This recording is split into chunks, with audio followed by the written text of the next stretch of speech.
corruption in the media is self-explanatory. Somebody bribes somebody for a certain, for something. Okay, yung ganun.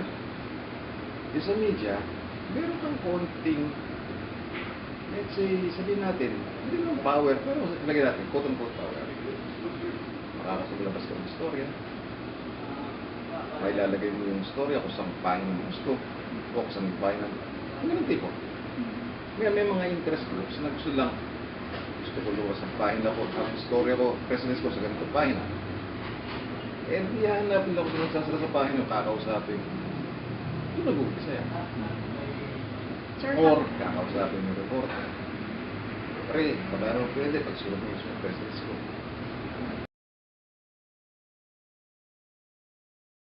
You cannot accept something that you cannot give in return. Like for example, bigyan mo ko ng ballpen, tatanggapin ko. Bigyan mo ko ng kotse, hindi ko tatanggapin yun. Masama na yun, binibili mo na ako nun. Dito, dito ano?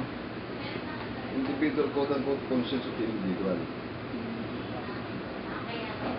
Pero wala pong ibang parang rules dito sa business mirror regarding to sa mga ganun. Wala.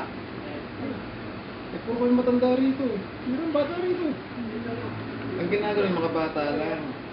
Tuturuan mo siya yung gagawin. Oh, bata, masama yan na, masama yan. Pero kung matanda na, wala naman. Kahit dati pa wala pong mga issue ganun na nag-exist. Dito wala naman issue corruption dito. Wala pong issue. Saan pa? Siya matong na kami. Hindi ba nag-arise ng corruption dito?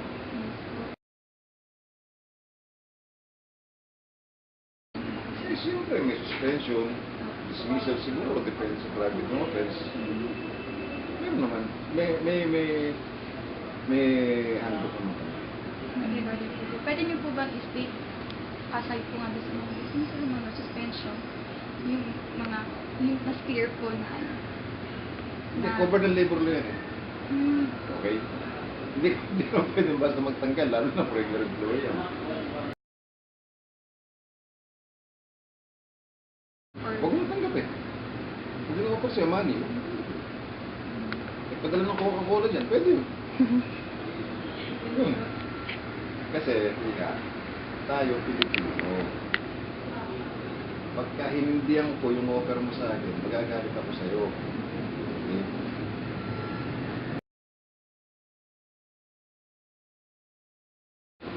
If you're Muslim, ano yun? Kasi may tinatawag dyan na ano, ang tawag doon, professional reputation. The moment na tumanggap ka, kakalat at kakalat yun. Masisira pa nga yun. People will talk behind your back.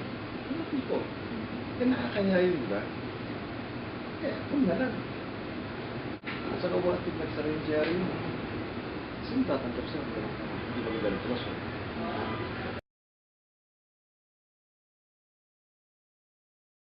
Magkawatag from childhood or from infancy, lahat ng Pilipino, bigyan natin na magandang values education para paglaki nila ito sa corruption.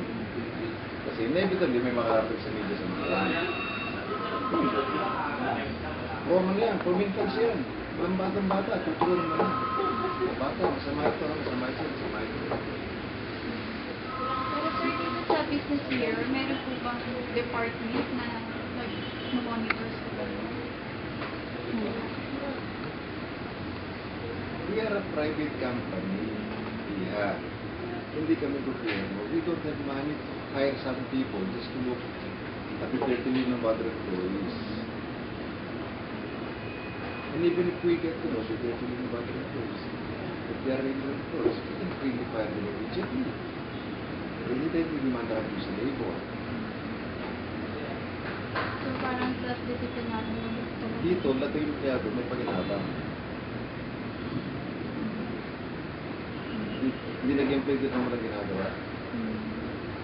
So talagang ano na po, parang sarili na po talaga yung Sarili yan. occupation. Anong corruption? Internal yan.